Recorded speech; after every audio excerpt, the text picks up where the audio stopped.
going on, guys? It is the Anime Jaguar here, or you call me AJ for short if that is a tongueful for you. And today, with the release of Soul on Disney Plus, I'm going to rank all the Pixar movies from Toy Story to Soul. And in my opinion, Pixar is the best animation studio of all time and the best one out there right now. Walt Disney Animation Studios is another one in the conversation, but since they've been around for 83, 84 years, but they've had plenty of crap movies, which is understandable since they've been around for so long. And another one people bring up is Studio Ghibli. I haven't watched many of their movies. I've only watched a couple, but who knows? They might be better once I watch more. And in DreamWorks, they've had a couple of masterpieces, but most of it's just mediocre and forgettable. So before I rank all the Pixar movies, I have a playlist of all the Disney eras I've ranked so far, and by the time you watch this, I may have ranked all of them. So here it is right here, and let's get started with Pixar ranking. Cars 2. This doesn't feel like a feature made for theaters. It feels more like a direct-to-video sequel with a large budget. The collective transition and emphasis from Lightning McQueen to Mater, along with the genre transition to a spy action comedy, makes the film feel like a feature exclusively made for children. There is little that I enjoy about the movie besides the animation. Cars 3. It's a huge improvement from Cars 2, but that doesn't mean anything. Cars 3 brought the trilogy back to Radiator Springs. This should have been Cars 2. It has decent animation, delightful racing sequences, and a profound tribute to Paul Newman's role in the first Cars feature. Even with that, Cars 3 still has a tolerable screenplay, a feeble plot, and forgettable characters. I would only recommend Cars 3 to people who love the first Cars. The Good Dinosaur. This is a solid family feature that has elegant animation. When I originally watched this in theaters, the animation amazed me, especially the water. This does not feel like a Pixar movie. The visuals and the plot didn't feel natural for Pixar. It can be fascinating at times, but it didn't leave me satisfied at the end. The majority of Pixar films have plenty of profoundness, while this one does not. Brave.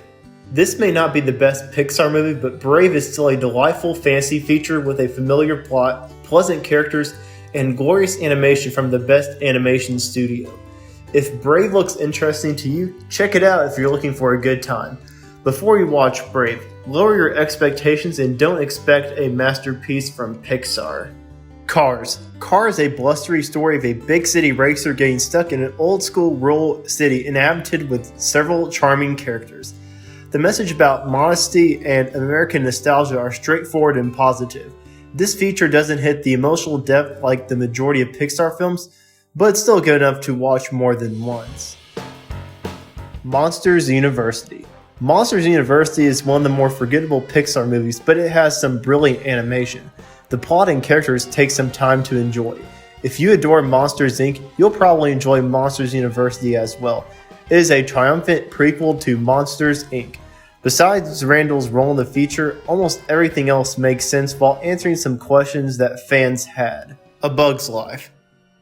This may not be Pixar's best film mainly due to its formulaic story and a boring main character, but it is still a fabulous feature for what it is.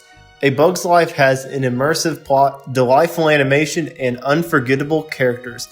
I encourage you to watch it if you love Pixar or if you want an entertained animated film. You need to watch it with the mindset that this was only Pixar's second movie. This was just a sneak peek of what Pixar was going to be. The Incredibles. Brad Bird made a feature that is filled with stamina, cleverness, planet building, and an environment that is entertaining to be in. Bird went for a 60s James Bond vibe for the film while telling a modern-day superhero story which makes the entire feature feel special. The story is about a family that is understandable while talking about superheroes. Brad Bird is amazing at making scenes that are exciting to watch and captured in a way that make you anticipate what could happen next. What makes this movie more personal to me is that this was the first movie I saw in theaters. Incredibles 2. This is a tremendous sequel that has the same memorable action sequences and spirit as its predecessor. The two things I didn't like about Incredibles 2 was that the story structure was too similar to the first one and the antagonist was worse. It makes up for it with a fascinating plot, astonishing animation, memorable action scenes, and the triumphant return of several classic characters. I highly recommend each film mentioned from this to my number one pick. I especially recommend it if you are a Pixar, superhero, and of course, an Incredibles fan. After waiting 14 years for an Incredibles sequel, it was well worth the wait whenever I saw it in theaters. Finding Dory. This feature had all of the joy and thrill of the first movie while not feeling as new or genuine as Finding Nemo. At times, Finding Dory is too similar to its predecessor. This film is great when it revolves around Dory and her parents. This is a Dory origin story while being a repeat of Finding Nemo with Dory instead of Nemo. Coming in at number 13. It may not be Pixar's best feature, but I can't avoid how this film made me feel. Onward is a delightful movie that makes the most out of its ordinary idea, while the unoriginal concept makes the story and characters weak. The implementation is what gives the film the substance it needs to be an entertaining fantasy adventure movie. Onward comes off as profound thanks to the animation and the voice acting. You should check it out, but don't expect it to be the best Pixar feature. Don't think about the studio behind it and take it for what it is. Number 12. Ratatouille. This is an unusual story about a man being manipulated by a rat who's watching the spirit of the man's deceased dad. Somehow, Brad Bird takes that odd idea and makes this relatable movie about family and expectations that can be comedic at times. I don't rewatch this film as some other Pixar films, but it's extraordinary what Brad Bird was able to do with a strange vision. Number 11. WALL-E. It is unusual to find an animated film that goes above and beyond its powers. This movie not only set a new standard for animation, but for cinema in general. WALL-E is not only a classic Pixar feature, but it's also a classic all-time movie. Every component was made to be the best. The plot offers plenty of scope while telling a basic story. The animation is some of the best thorough CGI of all time, and the characters have their own allure that makes them memorable and qualified to present the power of love. I recommend this to anybody. Coming in at number 10. I was too young to watch this in theaters, but I did watch it as soon as it was released to DVD. The opening scene is saddening. The adventure in the middle is filled with pleasant characters and quotable dialogue. The main idea isn't completely about Nemo. It's actually about Marlin and his parenting. Marlin learns that caring for his son doesn't mean over-nurturing. Number 9. Inside Out.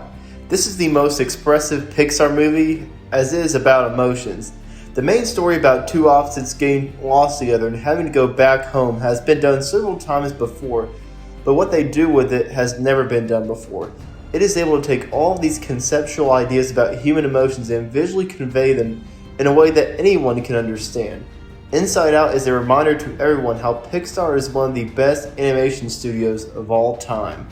Pixar makes features that include innovative stories that are immersing, intelligent animation, and memorable characters. Number 8. Monsters, Inc. This feature has some of the best on-screen chemistry between two characters.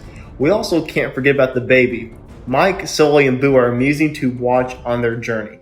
Monsters, Inc. finds a way to investigate some principles that you can discover from. The main idea is that we need to focus more on the positive than the negative.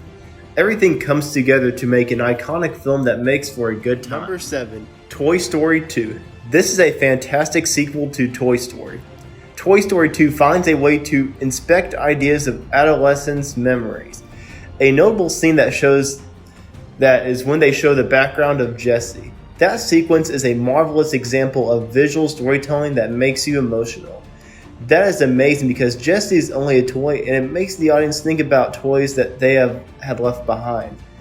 That is how you tell a story. Stinky Pete is a fantastic antagonist. He is the only toy that doesn't want to be played with. He is 100% on board with going to Tokyo, while all the other toys rebel against it. Everything has a purpose while making sense at the end. Number 6. Soul. This is a unique movie that speaks to kids and adults at the same time. It can be interpreted in different ways depending on age and experience. It's not only a courageous idea, but it's also a story of genuine enthusiasm.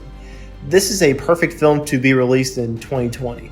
Everyone needs to hear the message in the future. Soul is bright, funny, and gorgeous. The cast and the music is powerful to the film.